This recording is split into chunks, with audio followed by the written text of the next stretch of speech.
ஆட்சியருக்கு அபராதம், அரசு வழக்கறிஞர் நியமிக்கப்படாததால் நீதிமன்றத்தில் தேங்கும் வழக்குகள், 10,000 ரூபாய் அபராதம் விதித்த மாவட்ட நீதிபதி. இதெல்லாம் பார்க்க ரொம்ப வித்தியாசமாக இருக்குல்ல. நம்மளை மாதிரி ஆர்டினரி பீப்புளுக்கு இதெல்லாம் என்னன்னு கூட தெரிய மாட்டேங்குது. சரி, இது என்னென்னு ஆராய்ச்சி படிக்கும்போது தான் தெரிஞ்சுது. ஒரு அரசு நீதிமன்றத்தில் வர்ற வழக்குகளை வாதாடுறதுக்கு அரசு வக்கீல்கள் தேவை. அந்த அரசு வக்கீல்கள் நிரப்பப்படாமல் இருக்கிறது இப்போதைக்கு இருக்கிற தாவேக அரசு. ஒரு நீதிமன்றத்தில் வாதாட வேண்டிய வழக்கு 1000 இருக்குது. அதுக்கு வழக்கறிஞர்கள் கண்டிப்பாக தேவை.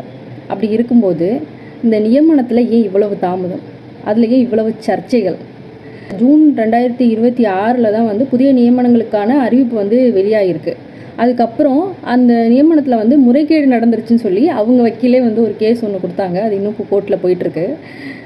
இப்போ வரைக்கும் யார் குற்றவாளின்னு தெரியல. ஆனால் எனக்கு ஒரு கேள்வி உள்ளே எழுந்துக்கிட்டே இருக்குது. இந்த கவர்மெண்ட் சொல்கிற மாதிரி எல்லாமே தகுதி அடிப்படையில் மெரிட் பேஸில் தான் நாங்கள் பண்ணிகிட்ருக்கோம் அப்படின்னா அது எந்த அளவில் இருக்குது? ஏன் அப்புறம் அவங்களோட பார்ட்டியில் உள்ளவங்களே வழக்கு போட்டாங்க? இது மாதிரி ஏகப்பட்ட சர்ச்சைகள் இதை சுற்றி நடந்துக்கிட்டே இருக்குது. மக்கள் கேட்கும் கேள்விகளுக்கு வெளிப்படைத்தன்மையே இந்த அரசுக்கிட்ட இல்லாமல் போயிடுச்சா? மக்களில் ஒருத்தியாக நானும் கேட்குறேன். எனக்கு என்ன நடக்குதுன்னே தெரியல. இதுக்கு பதிலளிக்க வேண்டியவங்க மௌனம் சாதிச்சுக்கிட்டு இருக்காங்க. எப்போ தான் இதுக்கான சரியான பதில் கிடைக்கும்? சந்தேகம் வந்தால் விளக்கம் கொடுப்பது தானே நல்ல நிர்வாகம். நன்றி, வணக்கம்.